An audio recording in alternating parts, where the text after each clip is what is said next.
বিসমিল্লাহির রহমানির রহিম। মানবজাতির শ্রেষ্ঠ পথপ্রদর্শক প্রফেট মুহাম্মদ সাল্লাল্লাহু আলাইহি ওয়াসাল্লাম তার জীবনের এক গুরুত্বপূর্ণ অধ্যায় শুরু হয় মদিনায় হিজরতের মাধ্যমে। মক্কার কঠিন নির্যাতন ও সীমাহীন কষ্ট সহ্য করার পর আল্লাহর নির্দেশে তিনি মদিনায় আগমন করেন। এই হিজরত ছিল না শুধু একটি যাত্রা, বরং এটি ছিল একটি নতুন সমাজ, নতুন সভ্যতা এবং শান্তির ভিত্তি স্থাপনের সূচনা। মদিনায় পৌঁছে রসূল সাল্লাল্লাহু আলাইহি ওয়াসাল্লাম সর্বপ্রথম যে কাজটি করেন তা হল একটি মসজিদ নির্মাণ, মসজিদে নববী।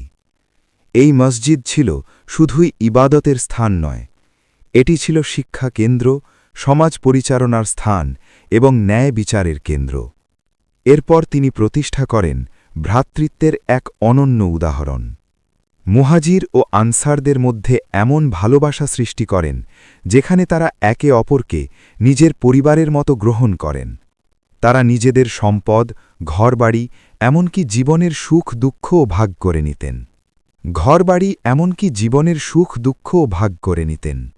রসূল সাল্লাল্লাহু আলাইহি ওয়াসাল্লাম মদিনায় একটি সংবিধান প্রণয়ন করেন, যা ইতিহাসে মদিনার সনদ নামে পরিচিত। এই সনদে সকল ধর্মের মানুষের জন্য শান্তিপূর্ণ সহাবস্থান নিশ্চিত করা হয়। মাদানী জীবনে মুসলমানদের নানা পরীক্ষার সম্মুখীন হতে হয়। বদর যুদ্ধ, উহুদ যুদ্ধ এবং খন্দকের যুদ্ধ, প্রতিটি ছিল ঈমান ও ধৈর্যের কঠিন পরীক্ষা। তবুও রাসূল সাল্লাল্লাহু আলাইহি ওয়াসাল্লাম সবসময় শান্তিকেই প্রাধান্য দিয়েছেন।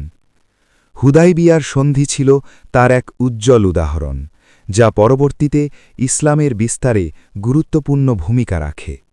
রসূল সাল্লাল্লাহু আলাইহি ওয়াসাল্লাম ছিলেন শুধু একজন নেতা নন, তিনি ছিলেন দয়ার সাগর, একজন আদর্শ শিক্ষক এবং উত্তম চরিত্রের অধিকারী।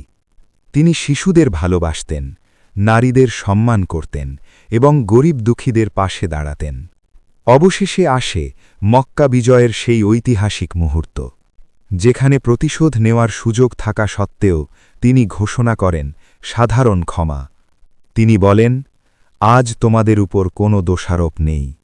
এটি ছিল মানবতার ইতিহাসে ক্ষমার এক অনন্য দৃষ্টান্ত। মাদানী জীবনের শেষ পর্যায়ে ইসলাম ছড়িয়ে পড়ে আরব জুড়ে। আনন্দ দলে মানুষ ইসলামের শান্তির বার্তা গ্রহণ করতে থাকে। বিদায় হজে রসূল সাল্লাল্লাহু আলাইহি ওয়াসাল্লাম মানবজাতির জন্য রেখে যান এক মহামূল্যবান শিক্ষা। সব মানুষ সমান, কেউ কারো চেয়ে শ্রেষ্ঠ নয়। শুধুমাত্র তাকওয়াই মানুষের মর্যাদার মাপকাঠি। রসূল সাল্লাল্লাহু আলাইহি ওয়াসাল্লামের মাদানী জীবন আমাদের শেখায় কিভাবে একটি সমাজে শান্তি, ন্যায় ও ভালোবাসা প্রতিষ্ঠা করা যায়। যদি আমরা তার আদর্শ অনুসরণ করি, তবে আমাদের জীবন হয়ে উঠবে আলোকিত এবং সফল। আল্লাহ আমাদের সবাইকে সেই পথে চলার তাওফিক দান করুন। আমিন।